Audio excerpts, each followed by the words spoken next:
If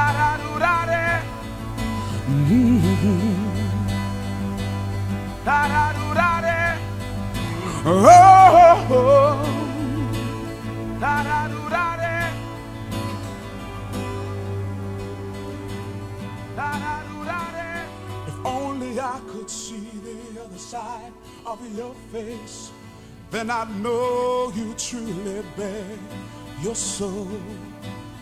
But until then I'll be the fool you take me for you see me through a clouded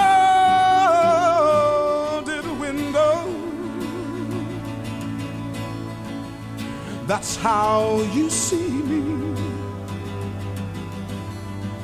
through a clouded window. That's how you see me, yeah. The easiest thing I'd ever been was a bog-standard Brummy Jamaican of Scottish descent. No thought was required to occupy such a glorious state. It was a life of bliss with no pressure to ever change the world for the better, as those educated at top universities were schooled to do. No one believed a Brummy could take over the planet.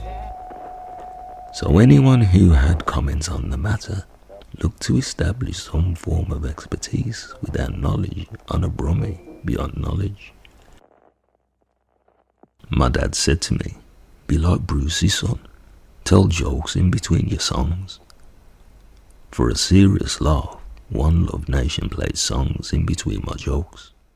What you say tomorrow and forget, I'll remember like it was yesterday. I'll forgive you, though you won't know, for you see me through a clouded window. That's how you see me, through a clouded window. That's how you see me. People who cleave to the fallen world of pseudo-religious politics wanted my words to be forever hidden. They needed me to be out of sight of hearts and minds, while their words were promoted into the day under a false light. Because we needed to be together within the shared air of understanding that they were how they were then means I am now. Let us move away from now for a time. This is the time to remember a Christmas story in the lives of Carliani and me. For a long time, Christmas for me, within the fallen world of pseudo-religious politics, caused me to suppress my matchless ferocity. The blatant lie of society was always apparent. For those without knowledge of themselves, once grace was revealed for the salvation of the world, the need to get to the shops for something nice was paramount. There was a time at Christmas when I looked into a garden and saw my whole life within a moment.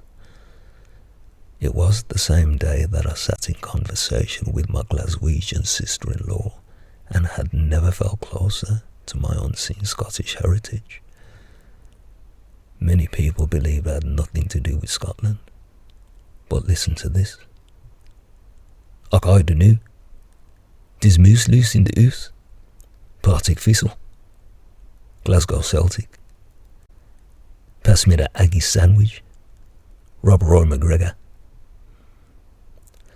The weeks before that Christmas, when madness presented itself unvarnished at my door, was discussed within frank terms into the awareness of my sister-in-law. It was a Christmas never to be forgotten, as the second half of the Great Tribulation entered the world in full effect. The deep, emotional and psychological pain contained within those times was never spoken about. The physical manifestation of the pain that lay within me was all of a sudden on the outside for all to see.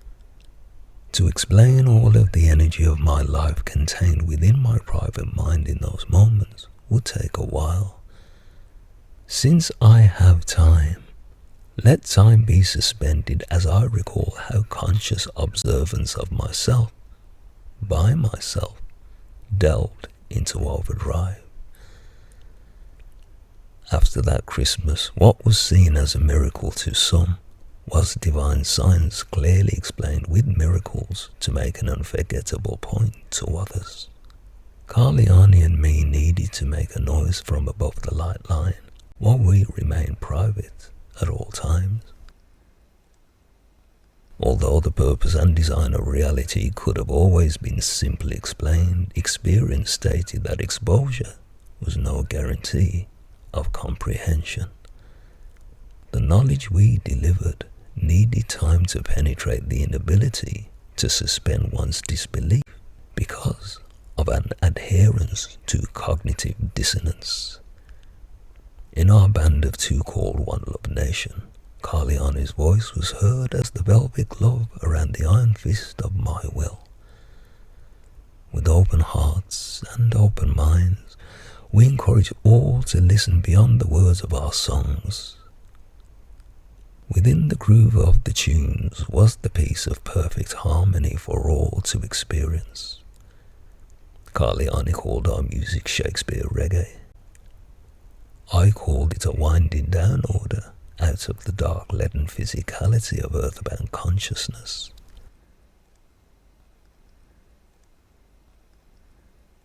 Through the vital life force from the sword which pierced and healed the disconnected soul, our words were an energy weave pathway into the golden heart of humanity. Through unfolding states of perfection into the final freedom, our words were the process that raised the dead by remote intervention. The design activation along the path of resurrection was a process never before placed into the world. The like of its construction will never be seen again. Our information to this very day transformed individuals as assets to civilization within ways of unpredictable and glorious creativity. The internal special effects caused by our dialogue, in combination with the unrestrained imagination, expanded lives across the world into previously unimagined quality. Time has revealed how One Love Nation was used as a restoration material for further remote access on the everlasting journey of the soul's ascension. After that very special Christmas, the sons of Adam, the daughters of Eve, and all the scattered children of men reeled at what formed within their individual awareness. From as far above the stars as the stars are above the world, we entered hearts and minds faster than the speed of life, by more than human thought. Beyond light speed as anointed oil was how One Love Nation entered the psychotic waters of the fallen world of pseudo-religious politics. Shrouded by a great mystery before that significant Christmas, the individual hospital experiences we lived as the Divine Magic Duo were secretly filmed. Our Shakespeare reggae was delivered for each individual to check themselves, when by the Spirit, all the world comprehended the groove of our unvarnished souls. Through our esoteric products, the weight of the balance within the gravity of the payment of the compensation due to us was placed before everyone to see what they owed. Of course, into the new beginning, common sense arrived with simple questions. Why fear the radiant light of perfect truth unless wickedness resided within the heart? As common sense was exposed to the foolish in heart, vindication of the Luciferian intellect was called madness on every level. After all man had said and done within the fallen world of pseudo-religious politics, One Love Nation said, "Peace, be still," and that was it. The design of the shared universe was placed at the end of our films. All who felt they needed something intelligent to say about it called it the sign of the Son of Man.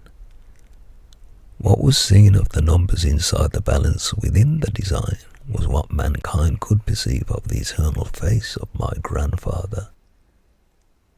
The sense of awe from the sign was mystical.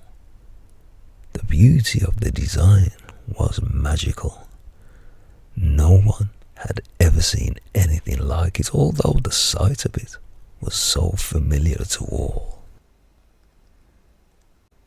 The end of human history into the beginning of celestial times were faithfully recorded. During the period of birth pains, toilet paper flew off shelves for the right reasons. In fear of the worst, barricades in streets went up as barricades within the heart needed to be torn down. No soul in existence, inside or outside of shadow, was on the outside of the timeless reach of Archangel. People looked towards the skies as One Love Nation entered their hearts and minds from an unexpected direction that moved the dimension of spiritual deception into the distance. A mixture of fear and fascination filled the souls of the scattered children of men. They called the moment the Great Tribulation. Once the planet was locked down on the first day of the year 2020, I called it the period of spiritual transition. People disappeared inside themselves in plain sight. They could not be seen by those who could not transfigure out of the caterpillar state of ignorance into the butterfly nature of Homo luminous. It was foolish to expect anybody to accept the simplicity of heaven within simple words. That is why the location of the M6 at Junction 6 in Birmingham 6 was used to explain the sensational time that heaven exploded over planet football. The importance of the football team at the galactic center of the multiverse was exposed to the world through One Love Nation. On planet football, I look forward to 1,000 years of the game being played beautifully without the thought of foul play entering the equation. Time did not move for One Love Nation how it moved in the minds of others. Time for us did not move at all. Time was still as we walked up and down and in and out of its endless corridors. As a touch of class, the answers to life for everyone was provided in bog-standard Brummie English. Not to understand the simplicity of what was forever simple was to be one of the children of the lost forever. Outside of the knowledge of the author of life, people wanted all the treasures of life. And as they lived it large, not one of them had any knowledge of my grandfather. Carliani and me lived in a time when most people live lifetimes as they waited for their lives to begin. Because of the effects of the grand illusion, many had no consideration or respect for the absolute and eternal aspects of themselves. The part of the author of life that was a part of everyone was the part that was most ignored.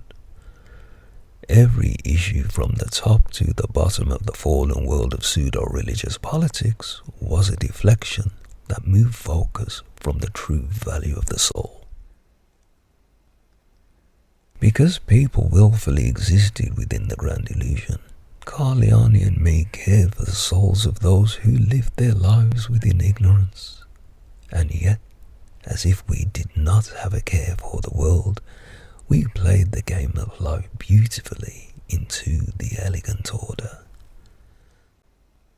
My mum was the one who had the heart of a mystic. Dad had the mind of a scientist.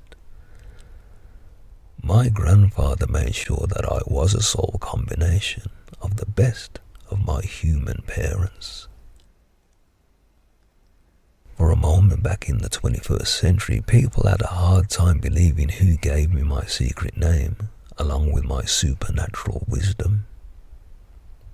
How could we not have retained a sense of humour as the world emerged out of the darkest hour? People wanted to know how I used Jamaican patois. Yes, I said Jamaican patois, to explain hardcore truths to the foolish in heart. Most believed it was impossible to bring Caucasian far-right-wing IC1 eating white boy pseudo-religious Tory politicians on side. A selection of spicy and colourful yet intensely powerful bombo clots were delivered deep into their gut side from a Jamaican tantric yardman representation of Rasta. Selected insights from the thoughts and inclinations of my sacred heart were received. Nothing wrong with that, me I tell you. The mob of the foolish in heart were told that they were a vital cog within the multi-ethnic, multicultural society of the great British Republic of many immigrants. For the longest time, Carliani and me sat back and enjoyed the ride in the back seat of our own interdimensional flight. The seats we soared into were well worth the wait, as all others were told to hold on tight. Evil had to end, and ignorance needed to exit the world. In the end, it was all so easy to re-establish the majesty of balance within the great silence. To hear the sound of the voiceless voice of my grandfather was the beginning of an endless romance for all who had the ears to hear. Into the golden age, it was an effortless return to the Eden narration over the garden of the world. Because against the legions of demons that sought to damn the souls of the scattered children of men, heaven needed only send one love nation. Reaching out into other worlds. Reaching out into other worlds. Reaching out into other worlds. Reaching out into other worlds. What you say tomorrow and forget, I'll remember like it was yesterday. I'll forgive you, though you won't know. For you see me through a clouded window.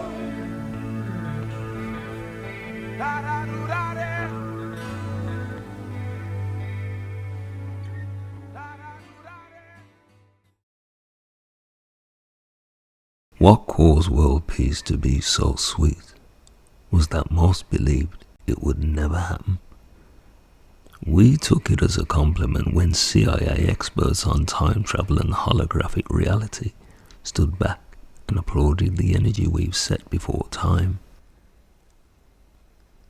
Out of those moments, the hidden capabilities of the superorganism known as mankind has flourished into what we see today. A clear and definitive goal in life made the sure direction of life an easy one to follow. My first day at Prince Albert Junior School in Aston in Birmingham in the 1960s was filled with a heightened trauma. My last day in the world, when I retired as a health professional in 1066 country in the second decade of the 21st century, was when all the trauma stopped. That was the day when the whole of the fallen world of pseudo-religious politics was openly exposed as a Luciferian sham from beginning to end. The divine comedy within the play over the world was that the fallen world needed me to remain silent for them to survive. When I knew the freedom of every soul was on my shoulders, I danced a merry dance inside. The mere fact of my mouth being opened in connection with my sacred heart changed everything for everyone. When I lived in the world in the 20th and 21st centuries, it was not the words said to me that mattered. The willful damage that ignorance wanted to bring to my soul lay at the heart of the matter. On my first day of junior school, the teacher asked me my name, so I answered him and told him the truth of the name my dad had given me. The teacher reacted with extreme verbal violence. His body language was that of a man who saw his mother insulted to his face with extreme prejudice. To say his reaction was not normal to the sound of my Christian name was to ignore the demonic seed deep inside the man. In his rage at me, the teacher's energy caused all the other children to whimper and cry. Some ran screaming into the corners of the classroom and cowered in fear for the safety of their minds. With froth around his mouth and steam out of his ears, the teacher demanded I say my name was not my name. Within my awareness, he needed me to deny myself for his comfort. It was not the time to tell the demon the secret name that my granddad had given me. Having Jamaican parents, I learned the same things taught to me at school in a more comfortable way, within a more familiar and relaxed language and culture. That first week of school told me about my life. They moved me up a couple of years of school to slow me down.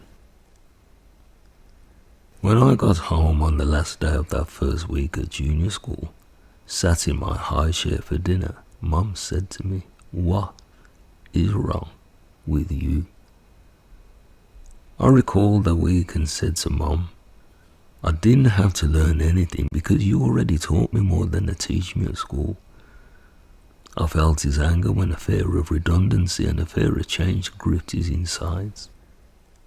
Mum said to me, "What's the matter? What was said that causes you to speak like that about your teacher? What did he say that touched you? You will find the esoteric treasures to yourself once you have the ears to hear." I said to Mum, "The teacher screamed in my face that my name is not my name, and he said that I'm too clever for my own good." Mum said, "I can hear him loud and clear. You'll work it out in time when you use your cleverness for the good of everyone. And didn't I say to you, don't show off at school? Didn't I tell you to be average and just display an all-round ability to stay in the background until you are anointed?" Mum was tough. Dad was softer. Before the feeling of Christmas manifested every day across the world, there were a few things for me to deal with inside the fallen world of pseudo-religious politics. The concentrated time of my traumatic feelings of a child moved into a moment when I had to know the reason for it all. So I said to my dad, "Why did you give me the name of a cathedral, knowing I had to go to school?" Dad said to me, "Archangel told me what I should name you." At 11 years old, while playing my first game of football for my senior school, I was kicked in the head. Within a dream, I found myself in heaven. I took advantage of the moment and had a word with Archangel. I asked the Solar Messiah why he told my dad to give me the Christian name that caused me so much trouble. Archangel told me that my granddad needed me to know that the world belonged to me. After I heard what I did not want to hear, within the center of my mind, an angle appeared. When I thought about it, it was easier to keep a football in my bedroom than it was to keep the world in my back pocket. So I said to Archangel, "Hang on a minute with all that talk about the world. The world is not for me, mate. My bedroom is not that big. Should I place the world in there, my Jamaican big brothers will more than likely steal it." Archangel considered me slowly at the rejection of what he said I owned. Then he asked me what I wanted. Apart from music as a kid, football was the only thing that held my interest. So, With the beautiful game in mind, to ask for all of it was a no-brainer. Without question, and without a second thought, Archangel said football was mine. I woke up out of the dream of heavenly football and came back to the world with a big smile. When time and eternity were aligned before angels and men, my great prophet Jonah had three choices. Speak about how horrible the devil always was, speak about how great I always was, or to remain forever silent in light of the big picture, knowing of our lasting connection, of his qualification within the occupation of eternity. When time got real, Carliani and me entered the arena. Our faith and dedication was revealed by our actions. We said to the world, suspend your disbelief and imagine the blue sky as our silver screen. One Love Nation entertained the world during the period of spiritual transition between the years 2020 and 2027.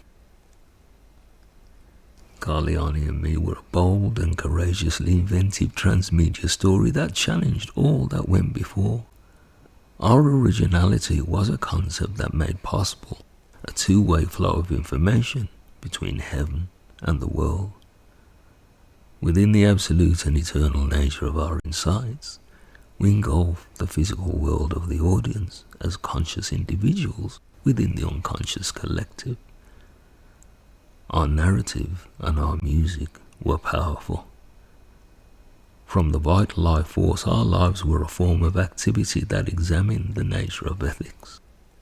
Our entertainment was primarily developed as an aid to anger management and spiritual health. We presented a view of distraction in contrast to the inherent rigidity expressed by the publishing industry, the music business, and Hollywood filmmaking elites. Beyond the entertainment industry's active resistance to meaningful change, our live performances invigorated and took contemporary public art to new extremes. Based on the timeless truth of a spiritual event, many focused on a new vision within the story of their lives. Our rendering of public art through fantasy was taken out to cyberspace from real people and situations from the real world. Through a fusion of text, video, audio, paintings, photography, music, films, and live acting, we offered each individual an intimate, personal, and contemporary experience. The concept was a light-hearted construction as well as a modern dark comedic offering. All mediums of our play across the stage of the world was interactive in the presence of the audience, whether they were aware of the concept's potential or not. To let the wicked know it really was my grandfather who sent us, we also laced our vibe with heavy-hitting biblical concepts. We encourage people to stand at the gate in their minds to comprehend the armies of heaven that march within One Love Nation into the Golden Age. As our show was watched by one and all, we starred in our very own real-life movie across the stage of the world.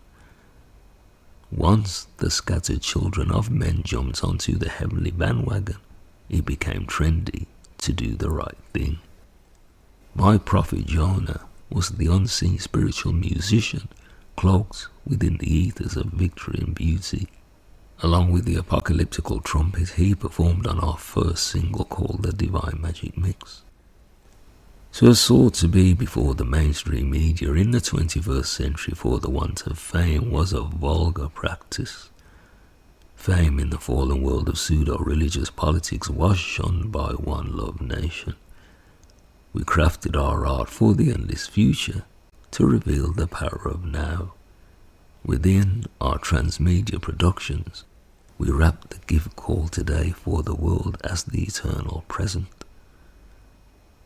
Chosen individuals behind the scenes witnessed the impossible in sound and vision before the deep vision within our sound classified and embraced everything. And as every time traveler from the past knows, If what was different then what is different now. The light of my awareness was released, so was the light of awareness of everyone around me. The secret name that determined the course of enlightened civilization was made known to all in the middle and at the end of the spiritual transition. The good news was that apart from the professional wicked, Carliani and me let everybody off to enjoy the jamboree of the one drop over the dance floor of the world. As the divine magic duo in the band of two called One Love Nation, the success of our rescue mission was celestially sensational. Before I was married for the first time in human form on the west side of Aston Hall, I looked down onto the spiritual Jerusalem. The new Zion of the Golden Lion was at Villa Park in Birmingham. In the year 2000, the second leg of the Great Game kicked off. Towards the scene of the final conflict, within a relaxed walk past Aston Hall out of Aston Park, the last great battle in the football war between good and evil was engaged. As they wondered what had gone on, the wicked did not have the same pleasant experience into the Golden Age as those who loved my grandfather. What entered the world during the apocalypse was a literal spiritual battle within the souls of everyone. All needed to face themselves on the stage within themselves to stand in the face of what they said they believed. Within an inner circumcision of the heart, the deep cut-off from the fallen world of pseudo-religious politics needed to be made by the scattered children of men. The playing fields needed to be level. The goalposts needed to be fixed. Within every soul, the soul needed to play ball with the self. Because within the short dream called life, in between the dawn and dusk of life, death was no escape for anyone. On the outside, according to the body of the law, the world was divided into two opposing forces. On one side was the hearts of sheep. On the other side were the jawbones of goats. Separation of those spirit and soul disciplines at the time of the end of the age was a lot easier than removing marrow from bone. All counterfeit systems of worship were removed by my words of celestial power. The decision was made: worship my granddad or not. To remove the constraints of backward science and religion, no multiversal reversal that left the world universally challenged was ever presented with such simplicity. The final days of pseudo-religious political history were entertaining days to have lived, as the profession out of psychotic waters was merged with show business. All the key players on the angel arc within the fallen world of pseudo-religious politics were told about the event horizon before time.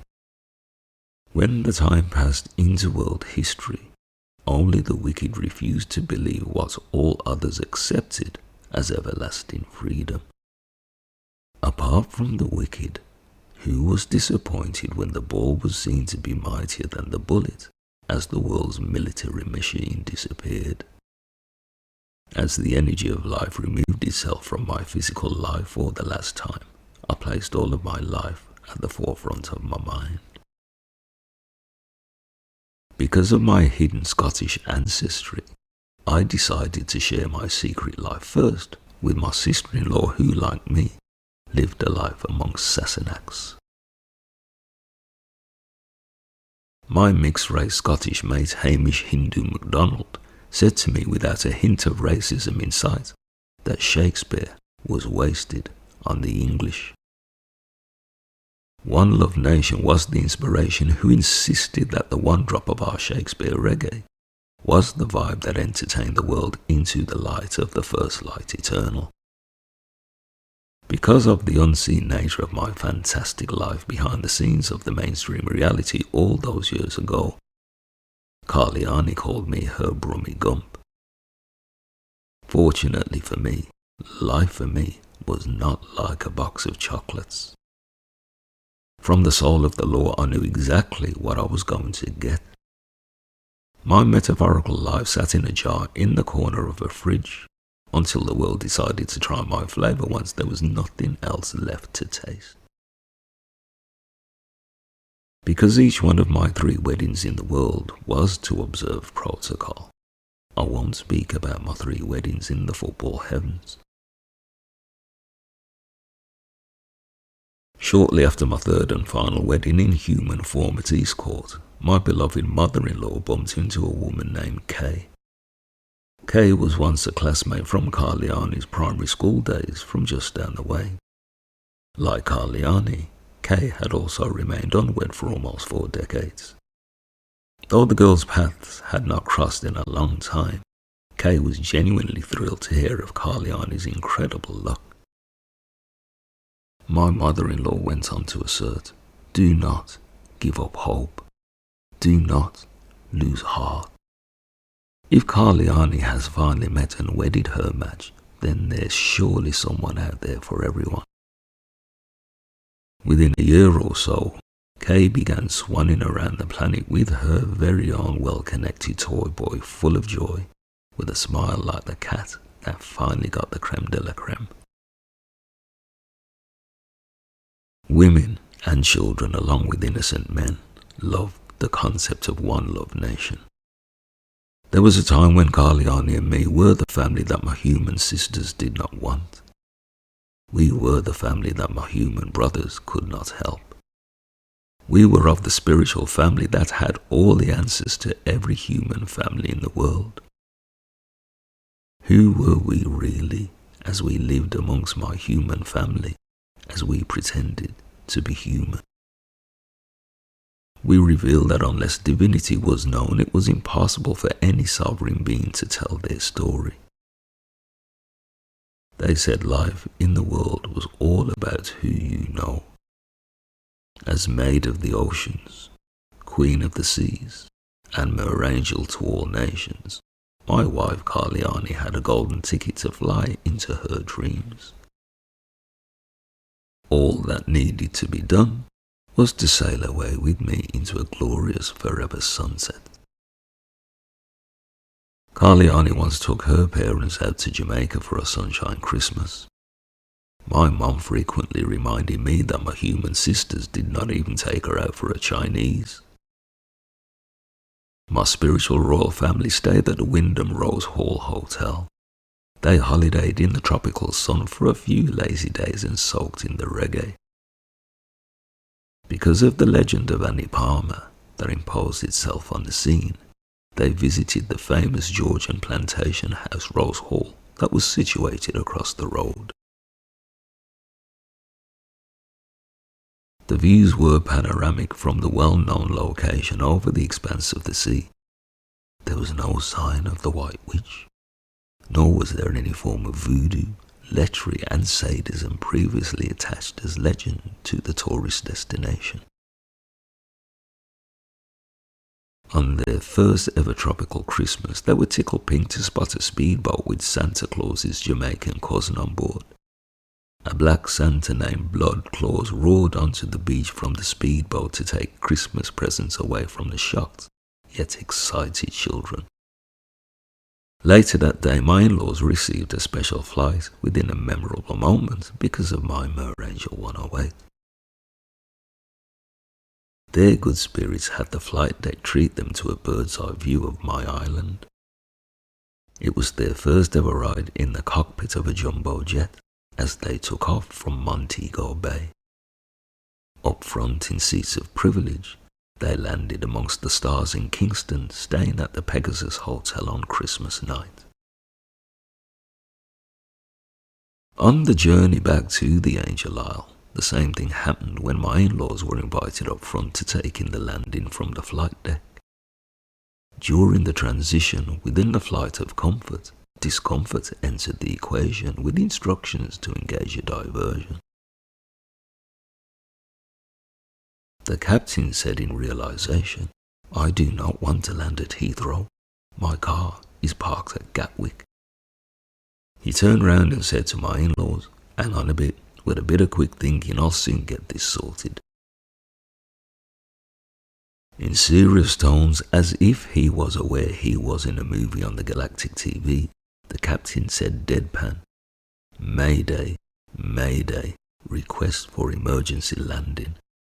We have spiritual royalty on board of the Aston Villa variety. I repeat, request for emergency landing. The situation is potentially explosive.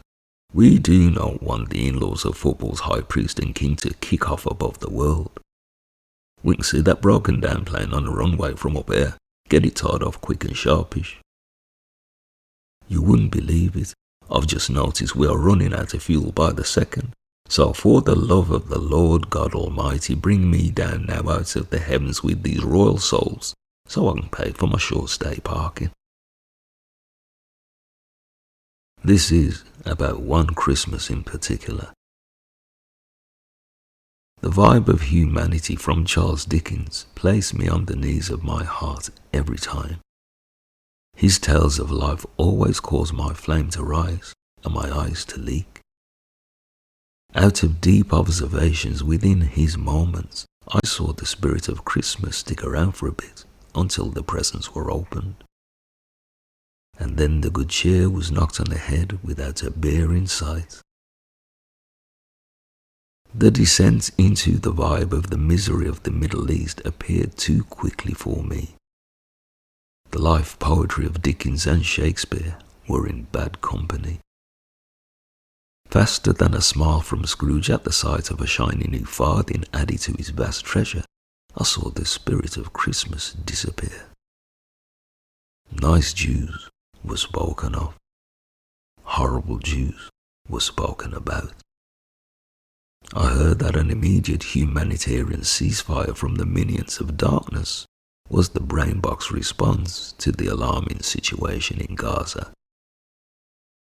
The Middle East was a forced topic at the time over the period until the world caught sight of my vibe.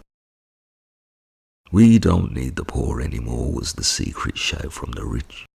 "We have artificial intelligence." There were so many witnesses that Christmas Day of my royal station. As High Priest and King, the importance of people's lives at that time in connection with one loved nation were never forgotten. How easy was it to transport the message out of nothing that what we are in eternity was possible to be within the impossible physical reality. Carliani's close neighbour from over the road out of her childhood life came round for a Christmas Day visit. With her son Brandon, Helen promoted a beautiful mood to light the ambience towards the Middle East, negatively promoted by the fallen world of pseudo-religious politics. Speaking with Brandon was a delightful experience. There was no need to mention the Balfour Declaration or the Sykes-Picot Agreement to quietly still the violence sustained by the minions of darkness. From day one when he approached me in Pevensey Bay, I felt we were on an adventure beyond friendship. Brandon impressed me in the way he chose what information consciously shaped him. I observed and digested his every word as I was treated as an equal by him. What was placed on the youth of today was discerned before application when it came to Brandon. I will never forget the first time I met him when he was a boy. Brandon was 10 years old and presented himself to me as if he was aware of his place within time and eternity. Nothing had changed over the years with him. In my presence was a young man of prodigious spirit who laughed with a good heart at the age presented to him. The beautiful boy I met turned out to be a beautiful man who displayed a maturity, peace, and presence of mind out of step with his young years. Although there were 4 decades between us, our conversation fit like hand and glove. Because of his vibe, Brandon was told the immediate future hours before it was brought into being. The Shakespeare reggae he was given to listen to was crafted out of time and eternity and was much older than him. Before he heard any of the songs under the umbrella of One Love Nation, the vibes and the message were understood. Our conversation was based on the expansion of the soul. I told Brandon exactly what I had done to expand the soul of the football world. As usual, my in-laws treated me like a king. I was married to a royal intergalactic space cadet of a princess. During her off days, Carliani could sport a look to look like a screaming queen in sensational drag akin to a super angry Aerosmith Steve Tyler. My status in society was elevated by my marriages to Carliani. Doors that would never have opened themselves to me stayed open to me and came to love me, although I began outside their circle. My brother-in-law was a rare diamond of a man who looked life right in the eye as the gold of life smiled right back into his face. Dinner on that most special Christmas day was spent at his place. I was with my spiritual royal family and football was a big part of it. In the forefront of my mind, a memory I had as a child said there would be a time when the fallen world could not tell me where to go anymore or what to do. I remember the sepia-tinted nostalgic feel of that mild winter. When I looked out into my brother-in-law's beautiful garden, I stood at the center of my secret life. What was inside needed to be effortlessly outside for me to feel a sense of being eternity at the center of time. With their dad Matt and granddad Howard, my niece Daisy's friends Izzy and Maddie came around on that day that marked time. The opportunity for me to be my royal self presented itself with Howard. Conscious of my every thought in connection with the astonishing villa, Howard and I chewed the fat and put the football world to rights.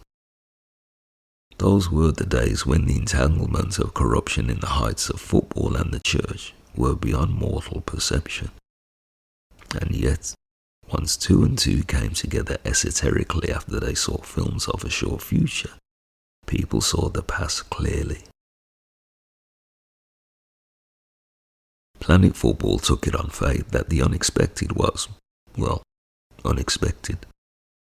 Because even though they settled for it big time for the longest of time, people believed it when the system they experienced was revealed as a fabrication. There was no need for anyone to overreact. Because of time travel, One Love Nation provided a backdoor opportunity of a second chance. My presence as High Priest and King made an absolute nonsense of the world's religious and political systems. There was no way at that time for me to explain face-to-face to ignorance that football was the fulfillment of the law and the promise. When the world was told in a way that could not be denied, the knowledge of the truth came as a shock. Still, the truth needed to be told. The planet was gently brought into the knowledge of a delicate and personal matter of how I fought a war that involved Martians and supernatural forces. As Howard and I conversed, the overt cheating and conniving before the eyes of all in the promised land of the Premier League was brought up front and dissected. Howard said from a heart that cared, no one in authority will take a stand and say or do anything about it. In those days, everyone in the football world believed Unai Emery was responsible for all that had happened at Aston Villa Football Club. Unai Emery had presided over a sensational turnaround. He had a little unseen help from angels. Carliani and me kept quiet about what we had done. Yet for proof, we filmed the moment in 2022 when the football heavens determined an improvement in the fortunes of the club. From a standing start, the minds of all Brummies were challenged. They needed to comprehend the dazzling reality of the astonishing villa in the football heavens. When they needed to move from zero to celestial to comprehend the existence of extraterrestrials in the football world, it challenged the heart of all that was known. Everyone was caught off guard. No one expected Martians. My authority over the beautiful game was not given by any authority of the world. The Professional Footballers Association by default used impractical solutions as practical solutions that never worked. I told Howard that the corruption of the heart over the beautiful game had to go.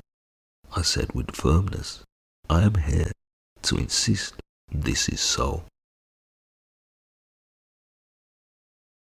When I stepped into my rightful place in the world, all were welcome to witness. Within the final conflict, there was a goal attached to an excitement. There was an internal target that left an outer expression which spoke of the fulfillment of a golden thought manifest. I remember the days in a fallen world of pseudo-religious politics, when the free time of souls was sacrificed for what was called a living wage. Those chains were in place to remain within a space called just over broke. To be a divine musician from the ghetto was to ask to be blessed within a life of sacrifice. Howard was told of the celestial energy that was in the world and how the fame of one loved nation would never be of the world. I said closely in regard of my well-protected musical past, lean in, Howard, and check this out. At his house, Robert Plant of Led Zeppelin did not have his picture taken with me. My manager at the time was a man named Rick. Robert and Rick used to run a football team together back in the day in Wolverhampton.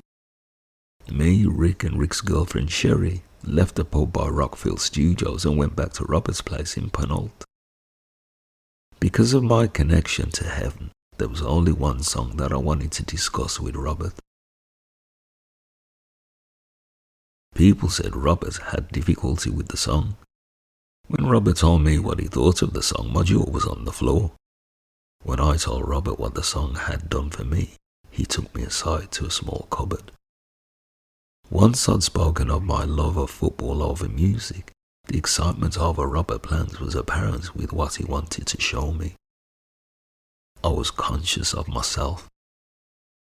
I was fully conscious of being in the presence of greatness in the eyes of the world.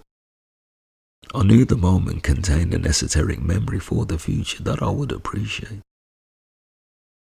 Everyone back in the day had heard mysterious stories and rumors surrounding the supergroup Led Zeppelin and the dark arts. That timeless and symbolic moment between Robert Plant and I was the exact opposite. Like a coveted treasure with love in his heart for the beautiful game, Robert pulled out a pair of football boots that sealed a moment never to be forgotten. Can you imagine being the grandson of the first light eternal and being in the presence of the man who wrote Stairway to Heaven? That moment in time was present for Howard. The weight of the balance within the gravity of my stellar experiences in life tore through time into Howard's mind. Once Howard's mind was opened, I did not stop. I said to him, Carliani and me were married for the first time in the world when we jumped the broom on the west side of Aston Hall. Geezer Butler used to watch Aston Villa from the same spot in Aston Park. The legendary Black Sabbath bassist went to the same church as me in Aston, and like me, he wanted to be a priest. The bass guitar that Geezer used to record the first 4 Black Sabbath albums was the bass guitar he allowed me to use throughout my time in Crazy Angel. That bass guitar was displayed with the last guitar Geezer used in the final Black Sabbath gig. The last bass guitar played by Geezer Butler was decked in the colours of Aston Villa. Although he really wanted to be in a picture with me, it did not happen. When we used my dad's youth club to rehearse on Frederick Road in Aston, Geezer Butler came close to getting a coveted picture, As we struck a pose and my youngest brother lined up the shot, there was no film in the camera. Howard smiled warmly within the thought. If that camera had clicked positively, people would not have left him alone if they knew the truth of our connection. We were once so close that after he took a shine to the stage gear she made for me, my eldest human sister once made stage gear for Geezer Butler. I did not tell Howard that I introduced Bob Geldof to the Dark Angel Lucifer. I did not tell the boomtown rat the true name of the essence that shook his hand. I did not tell anyone that the beast that tried to bring a Black Sabbath across the world hailed from Bitter Creek in Birmingham, and the Prince of Darkness was not named Ozzy Osbourne. Bob Geldof did not stand to pose with me for a photo either at John Henry's studios in Islington. I did tell Howard, because of mutual friends in the business, that I knew a lot about George Michael before we met. When showbiz royalty introduced us to each other at Psalmwest recording studios, George wasn't allowed to get in on a photo with me. Brian May of Queen really wanted to meet me at Metropolis Studios in Chiswick, West London. A lovely girl named Lorraine worked at the studio. Brian told her to tell me to come and meet him. I said to Lorraine, "Tell Brian no, he cannot meet me and there will be no photo. Still, I will be beholden to him should he sign his autograph for my mate Ray, who was with me in Crazy Angel." To lighten the mood, because it was Christmas after all, I said to Howard, "After James Brown got cheeky with me and demanded I go and get a hairdryer for him at the NEC in Birmingham, I told the sex machine that he had hair like my mum. I wished I took a photo of the moment when James Brown lost it with me. As I remember, I was too busy at the time fighting him off during a bout of handbags because of my accurate comment. I told Howard that none of the myriad of world stars that stood in my presence were allowed to be in a photograph with me. That was until I relented, when Amy Winehouse would not stop begging before she draped herself around me. I exposed a moment of intimacy to Howard as I told him. After I told her about my grandfather at the astonishing villa in the football heavens, because of the 12-tribe nature of my vibe, Amy would not leave me alone. I produced a picture on my phone for Howard to see. He marvelled as he saw one of the Angel Isle's most famous ever female singers, as she posed with a royal priest from the House of David. The snap revealed Amy adorned over my celestial majesty after she touched me up after I told her not to after the third or fourth time. We did not fall out about it. In truth, because she was so nice to me and so fiercely protective of me, I could never forget my time in the world with Amy. I said as a divine musician towards the game I loved, "Howard, as an independent regulator, I watched as vital community assets are stripped by those at the head of the industry of football. In speech, there is no suggestion from them of the divine. They do not want divinity recognized in the world because they would need to change themselves to fall into line. I caused the spirit of archangel to enter the world before me, to cause the deep guts of wicked men at the top of the illusion of life to faint at my approach." His words from the granite portals of celestial sense around the football world could not be ignored by the souls of the scattered children of men. From the same realm, I explained to Howard the concept of a fantasy-reality dialogue intermix. As simply as it was explained, Howard understood every word of it. He was also given the musical reason why I asked Amy to wear an Aston Villa emblem on stage. My use of football and music to unify the holy grail of unseen scientific forces beyond religion was for the entertainment of children. The vast complexity of big business in the football world was brought down to a simple one-way conversation. The tete-a-tete that sorted the problem of evil within the hearts and minds of the scattered children of men was forever mine to deliver. It was absolute. It is eternal. The root of it was formed and stated within that Christmas to remember. Unknown to all, Christmas across the world for all was all about that day with my in-laws. The Christmas dinner that day with my spiritual royal family was truly spectacular. During those bygone days, women had made consistent and significant progress within the beautiful game. Rebecca Welch was a barrier breaker whose name would be remembered. Marked out from time as a celestial royal princess by the football heavens, my niece Daisy's influence and contribution over the beautiful game will never be forgotten. Football was a more exquisite experience with Daisy in the picture. She once told me of an insightful tale on a visit to Stamford Bridge with her mate Maddie. Daisy went to take in the game. Maddie went along to sample the atmosphere. Within the surroundings of my brother-in-law's sumptuous home, Howard was told exactly what was to come onto Planet Football. I said in connection to Archangel as I stood in the world, Howard, there is black, there is white, there is no grey area within the endless contours of my eternal heart and my timeless mind. Psychological health needs to align with emotional logic. The authority placed at the head of my people, humanity, need to say what they mean.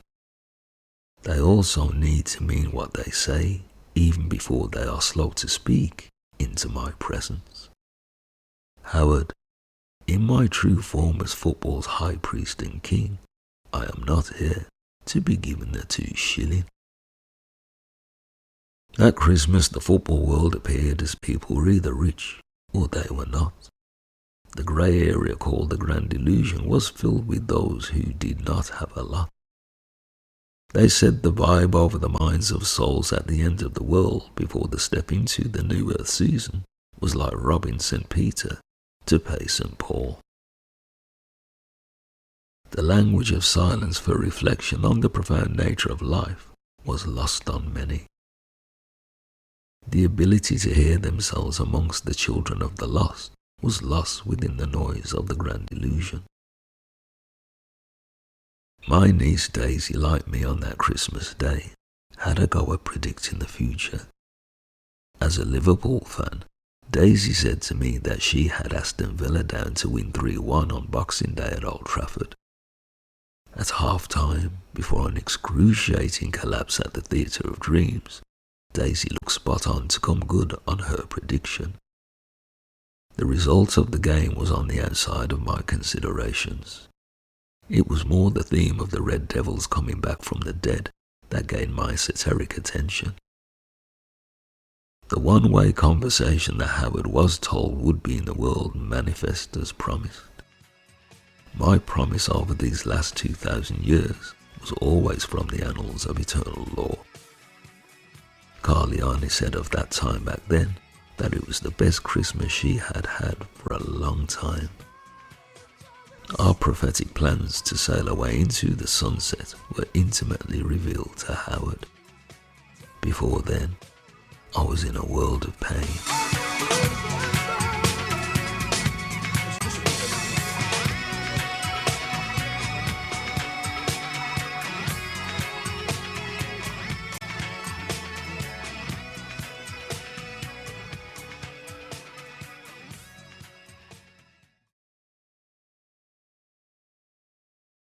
I stopped smiling for a while in the run-up before that Christmas, when physical pain consumed my very being.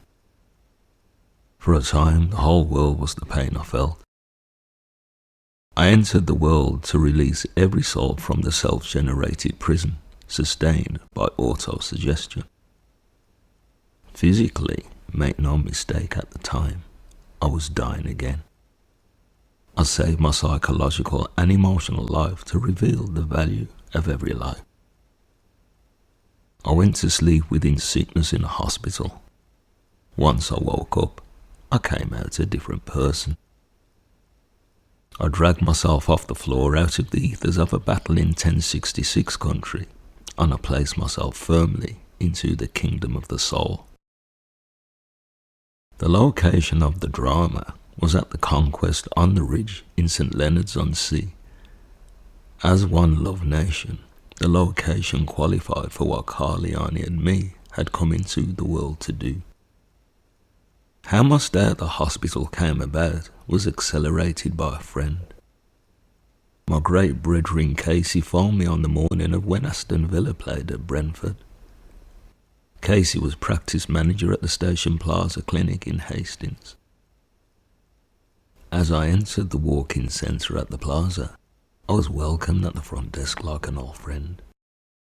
Casey put me with her best clinician for closed case advice. Karen was a clinician I saw at the Station Plaza. 5 men in her house who all supported a different football team caught shopping to be a healthy release on match days for Karen. Karen recorded a blood pressure and temperature that were in orbit, which was apt for the moment. Karen was thorough. From the intense pain I was in, and the motions made to protect the parts of me that hurt, appendicitis was Karen's diagnosis. She told me to get to the hospital without going sideways. Do not drive, do not walk, do not pass go. Get yourself there within this moment. Get yourself over to the hospital and prepare yourself for emergency surgery. And wash your hands if you vomit. In those days, hell had been opened up over Carliani and me. The world was ours, and yet within invisible realms, what was wherever naughty rolled the dice for the very last time. The pain grew exponentially. My eternal power over my physicality took time out.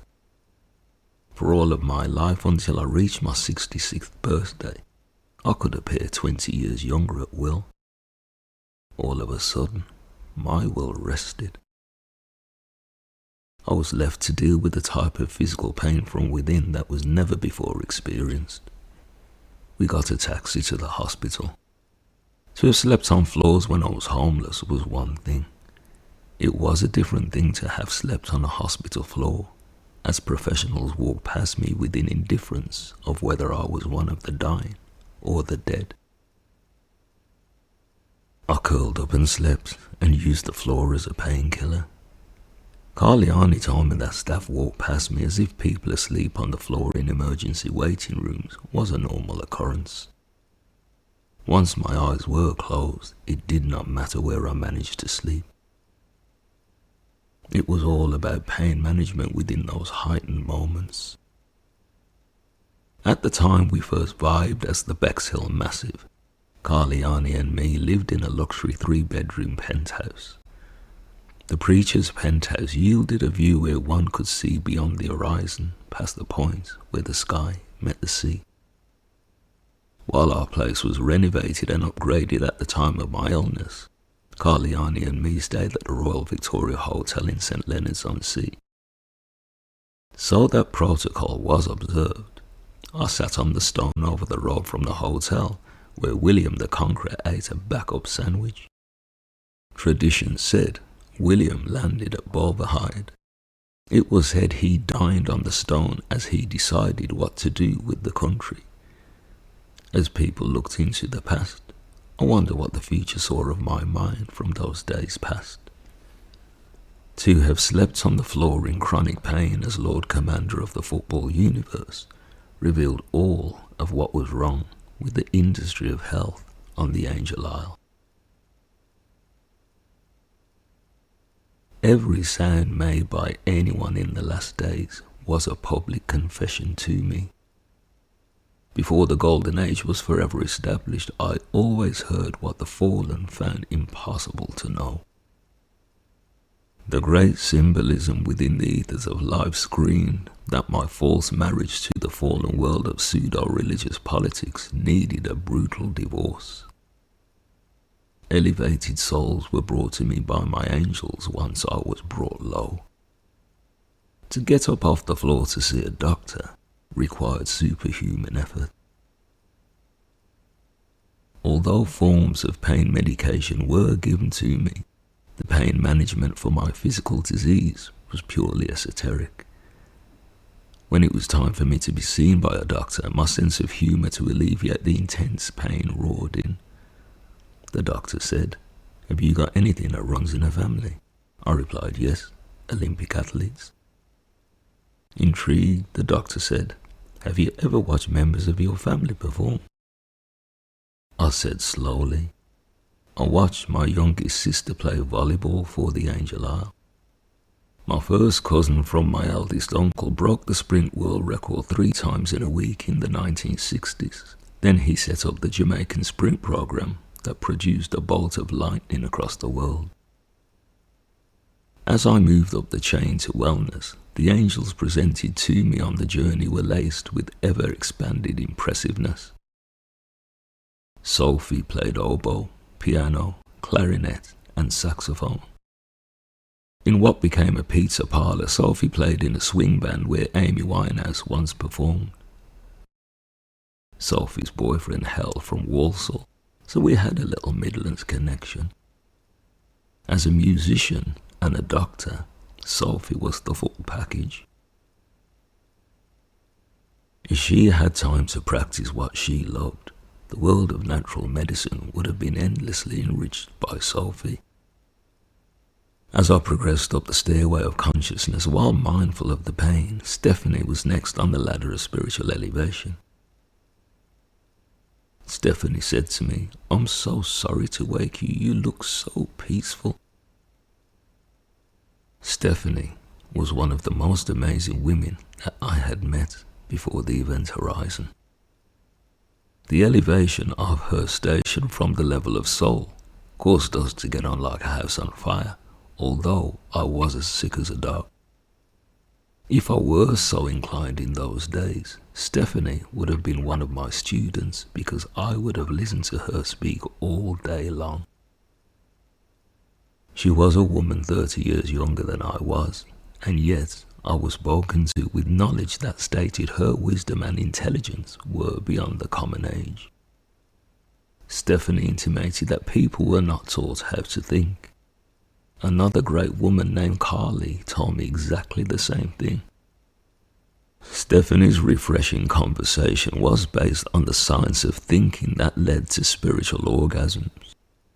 Life for me was as simple as needing to be engaged totally with the person in front of me. Coated within the reality of the unseen quantum world, I said a few things about the unspeakable nature beyond perfection of my grandfather. Stephanie was a woman who understood and moved beyond the poetry behind heliocentrism, Newtonian dynamism, and the laws of conservation. How entropy was explained to her was easily subsumed by her prodigious thought. It was no problem for me to speak easy words of poetry that described electromagnetism, quantum theory, and general relativity with the simplest words possible. Word for word was absorbed as Stephanie stood toe-to-toe with my understanding of divine science. The woman understood the heart within my every breath. She caused my heart to sing that a woman of intense spiritual beauty existed within my presence. I moved through the gears because of the call of her spirit to explain the motion out of the dark leaden physicality of earthbound consciousness. I also let out how forever cannot be stopped because all was already done and dusted. As I responded in kind to hand and glove her vibe, Stephanie said to me, "Are you interested in quantum mechanics by any chance? Because everything esoterically that you just said about the unseen elevated nature of the human condition, I literally understood." The smooth motion from a caterpillar into the butterfly state of Homo luminous, Stephanie wore as the essence of a heavenly garland. The spiritual orgasm Stephanie experienced was a pleasure to be a part of. Although she had visited Villa Park in Birmingham many times, Stephanie said she was more into rugby than football. I told Stephanie about the time as a child when I was emotionally and psychologically abused by 40,000 Caucasians at Villa Park. I said I had the brief thought to destroy everything about the place. I would have been very sorry. Women and children would have hated the thought of me forever. It took me ages to get over how I behaved on Mars. To do anything similar in the world would have been difficult for me to process after the progress I had made over eons. I determined my will to be used as the destroyer of destruction, to destroy evil instead. What all are in the world is determined before the day of birth. The journey of mystery amidst the well of souls through the delicate vessel of a woman into the world is transported within music on chords of such beauty based on notes of everlasting perfection. Lucifer had a sneaky look above the highest heavens in order to see into the factory of celestial mechanics. What my grandfather had going on behind closed thoughts, Lucifer wanted to know. Grandad did his thing in peace while I hung out and played around his feet in the laboratory. When he saw my blonde eyes for the first time, Lucifer foolishly believed that Grandad held out on him. My granddad had a combination of myriad trillions of things going on about the exact science of creativity. They were beyond the comprehension of every single being put together. I suppose I took everything for granted because everything Grandad did was resplendent.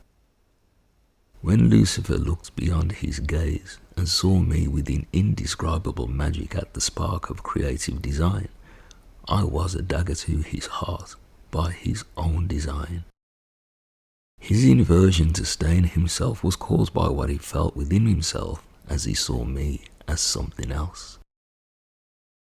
Instead of being touched by the muse of inspiration, Lucifer infected himself unlikely. Within the same instant inside his divine presentation of light-bearer in disconnection with the vital life force, he saw no depth of imagination within himself. Lucifer gave up on himself because of a spark. He had no heart to try to rebalance after what he saw deep inside his heart. In a rage within the heaven he occupied, Lucifer infected all of what he believed there was of holiness. Of course, in the world he went for the soft targets of the woman and her child because he once experienced the ecstatic beauty of true love. The prince of the world was told to stand forth and ready to represent with all that he affected. All of what was presented as love and mercy in anything apart from my granddad was told to stand strong as a test of faith within itself. Once I came out of the astonishing villa in the football heavens, I walked into the darkness of the football world after a detour to Mars first. To all of whom that Lucifer had set up, they were told to pray that what they said they believed in was filled with lasting mercy. Those whose area of interest involved only theoretical concepts had to be silent within the thought of my presence. Divine science manifested as magic that the mind of man could not contest or manifest to comprehend, because against everything that has ever stood to retard the easy path of holiness throughout all time and eternity, I am merciless. After Lucifer went away in a sulk, I went back to normal. I said with excitement, "Chase me, Grandad, you know you want to." Grandad did not smile openly, yet I suspect he smiled in his heart as he said, "No, grandson, I don't want to." I said in that way when I really wanted to play. "Oh, come on, please, chase me." Grandad turned and looked down towards me and then said, No, grandson, I won't. From what I had just received from St. Lucifer, I tried to feel what it was like to tell a lie, to see if a lie could work above the highest heavens. I said to Grandad within my height of excitement, "I'm bored, man." More deadpan than I had ever seen him, Grandad said, "I ain't no man." I do not know why I laughed so much at the time, because I did not know what a man was. I saw some of Grandad's blueprints about a man somewhere once. I stopped laughing and said, "Stop playing for time, Grandad. I'm really bored. Can't you tell?" It could have been me bumming about all over the place while Grandad did not fall for it, as he said, "No, you are not bored, grandson. You want to be chased for a bit of heightened excitement." I recognised the cycle and said in order to break it, "Grandad, you're not going to chase me, are you?" Grandad said, "Lucifer will do it in my place." I stopped running around inside that instant and said as quickly as I could after thinking 1,000,001 things in less than a micro moment, "Wait there a minute, Grandad." Into the space before I could say another word, Grandad said even more quickly, "Too late. Enjoy the chase." With eyes connected to my unvarnished insides, I saw that porters from the Gambia were in great physical and mental condition. The speed and skill used by the porter to guide me between locations was fluently impressive. In and out of the marathon of corridors at the hospital, he moved me from A&E to Disham ward. The strength he used to maneuver me from A to B caused the transit to be a breeze. On the journey that would have challenged most, the porter who delivered me was known to all as Mo Farah. There was a standout guy from Trinidad when I arrived on Disham ward. D3 was a nice guy all day long. On my first day, D3's visitors, Diane and Tony, turned out to be my visitors as the consultant was in with him. Out of nothing, my words caused people to believe I was a magician. With no backup sandwich in sight, did I need a backup plan to engage the poetic apocalypse from a hospital bed? Oh no, I did not. It was plan A all the way. Simon was a South London boy who looked after us through that first night. He was a lad from Balham who knew my old haunts in St. Wreatham. In Balham, I used to visit Danny Sims at his home within my past musical life. As the fulfillment of reggae history, I would listen as Danny discussed his ownership of Bob Marley's catalogue. When I was connected with Danny to a different world within the underground, my old friend Joey Paul Sr. was a mutual pal of ours. Me and Joey Sr. used to chat about Jesus in a way that caused his gang to freak out. At our regular meeting place in Fulham, Joey's crew gave us quality time and space once our chat became evolved. Danny Sims was the man who signed Bob Marley to his first recording and publishing deals before Bob Marley became a reggae superstar. Many said that Danny and his wife Beverly Johnson were the Posh and Becks of their day. I was invited to hang out with some people at Danny's place in Santa Monica. When I got there and stayed for 3 weeks, I never did take advantage of any mob connections after I met Gino and Ori. The last time I spoke to Danny was when I visited him in Balham. Once in consideration of what he wanted from me, after I saw how he treated the memory of Bob Marley, it caused me to tell Danny not to phone me anymore. Because deep within the heart of me, it was my destiny to be the spear chucker out of eternity that Danny did not want. I told Danny that my grandfather said when I was married for the 3rd time in the world, and Shakespeare reggae was sealed into the world, his life is forfeit. I wondered at the time before Danny passed on if he ever mentioned me to Oliver Stone.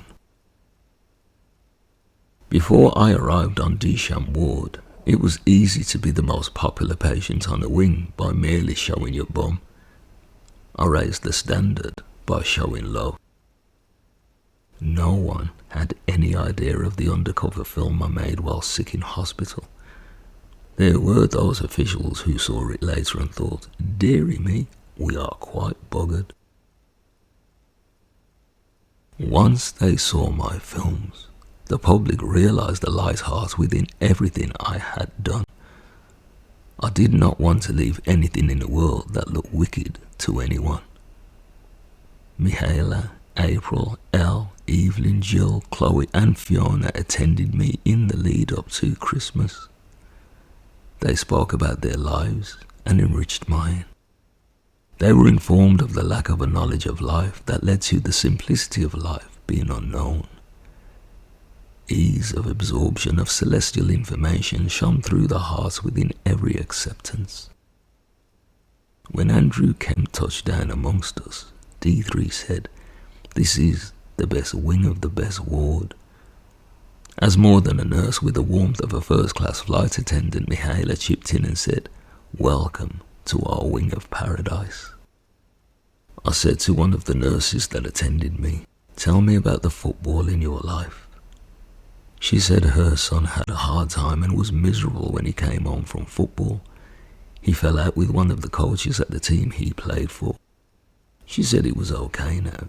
Her son played for the youth team at Hastings United.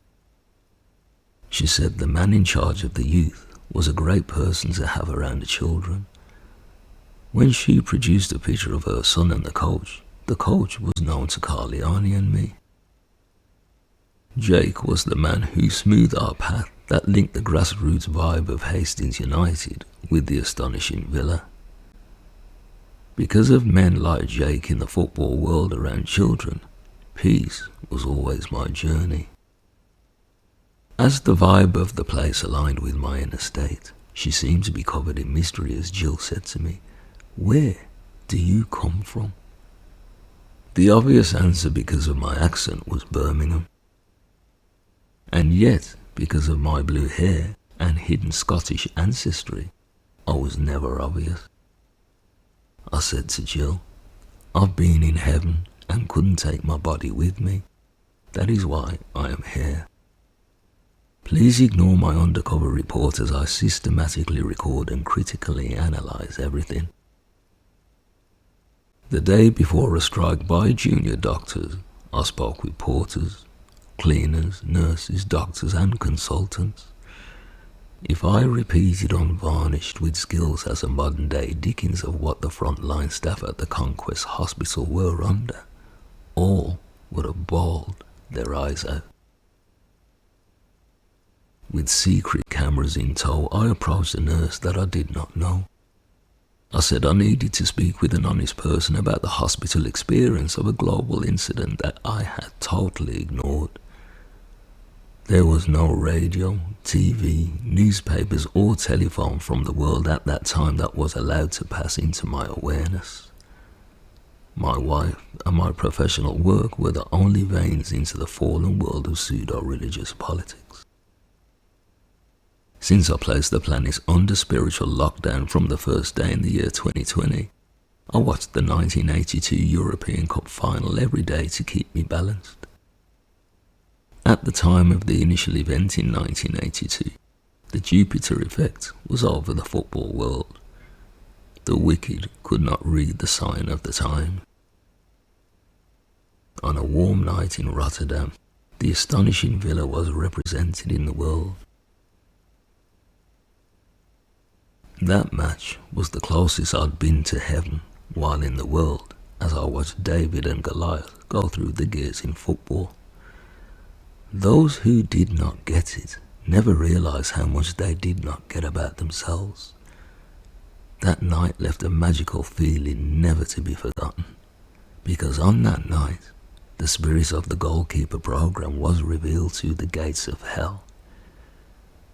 When he was back in the country from Hong Kong, Tony Morley and me used to hang out at my mate Albert Chapman's nightclub in Aston called the Elbow Room. That night in Rotterdam in 1982 was looked back on fondly amongst the music and the great vibes. The symbolism in my life when Tony twisted and turned in the 67th minute was not lost on me. His perfect cross from the left was converted with less than perfection to produce a roaring Aston that began in the football heavens. If Peter Witt had made perfect contact, Manfred Muller in the Bayern Munich goal would have saved the shot. As fully human at the time of that match, I can honestly say that I was touching cloth. For the sake of protocol, the European Cup needed to stay on the Angel Isle for 6 years in a row. Anyway, I let the honest nurse speak freely into my sacred space of non-judgment. She said to me without fear of repercussion, "After the first wave, it was quiet. The second wave, after everyone was vaccinated, was terrible." Another nurse told me how she was pregnant in 2021. She said because of her shifts, she was so tired at home after cooking and cleaning that she could not control her child because of lost time that should have been spent with him. The emotional and psychological pressures placed on frontline workers was criminal. The thought of doctors needing to strike broke their sacred oath. And yet, they believed strike action to be the only reaction against the disease of pseudo-religious politics. Staff were rushed off their feet with hardly any time to talk to me properly. Nurses yawned at me first thing in the morning how they yawned at me the last thing from the night before.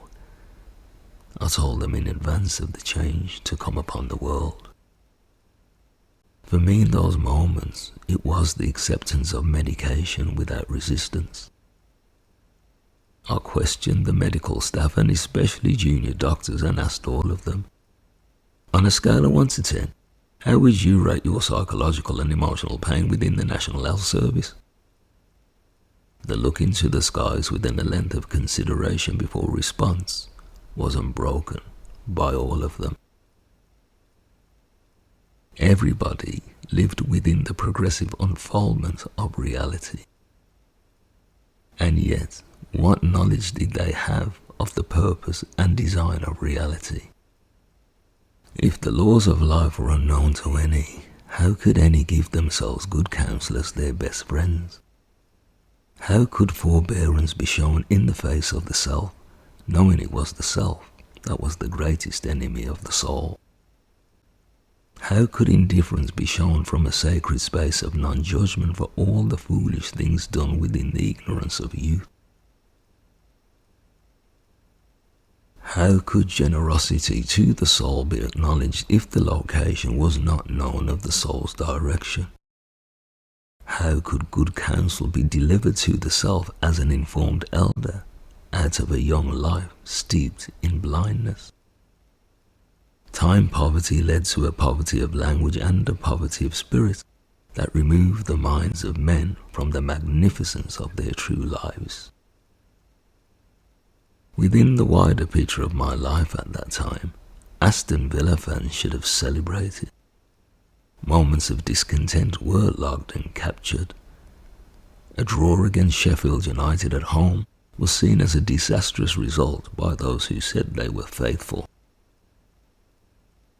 The day I was discharged from the Conquest Hospital was the day of the first home points lost to Villa Park that halted a spectacular run in a wonderful first half of a season. I had a look at a couple of Aston Villa forums. Villa fans were moaning. It was the lead-up to Christmas. The team was in a Champions League position. They were in the last 16 of European competition. And Brummies was still not satisfied. My brother-in-law was a Liverpool fan who said in the name of my granddad, Villa fans should have been celebrating.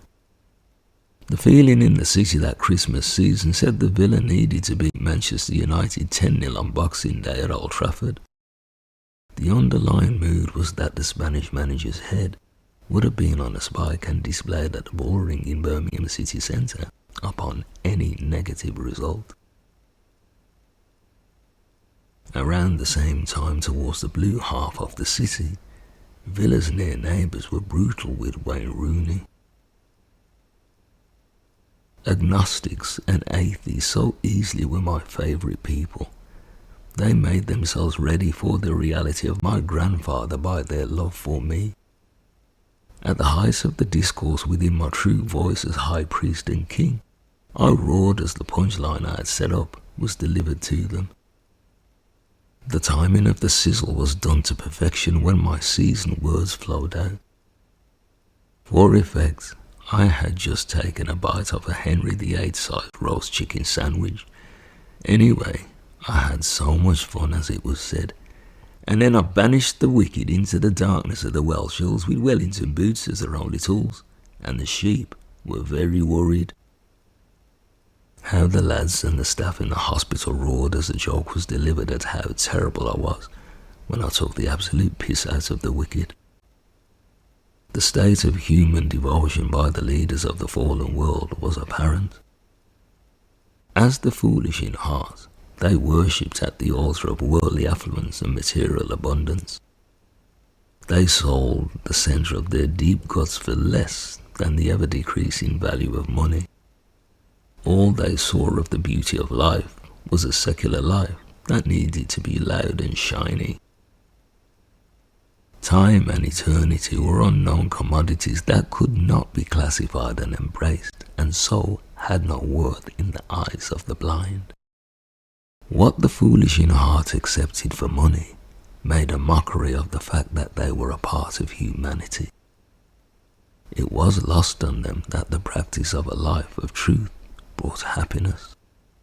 They continued to look around for the poor to devour, to extort whatever they could. Material riches caused them to believe they were fortunate, as the judge of the soul stood before them. One Love Nation revealed what was forever behind the veil, as hedonism against the self was deemed to be okay. Behind the veil, One Love Nation was the multidisciplinary recording of the poetic apocalypse that was enacted over the world. Those at the ugly and unhealthy end of the beautiful game of life found no better spiritual company.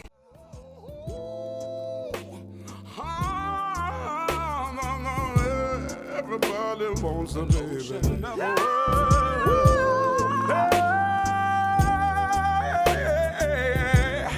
Sweet old lady. This is how the story goes with a child's heart. This is how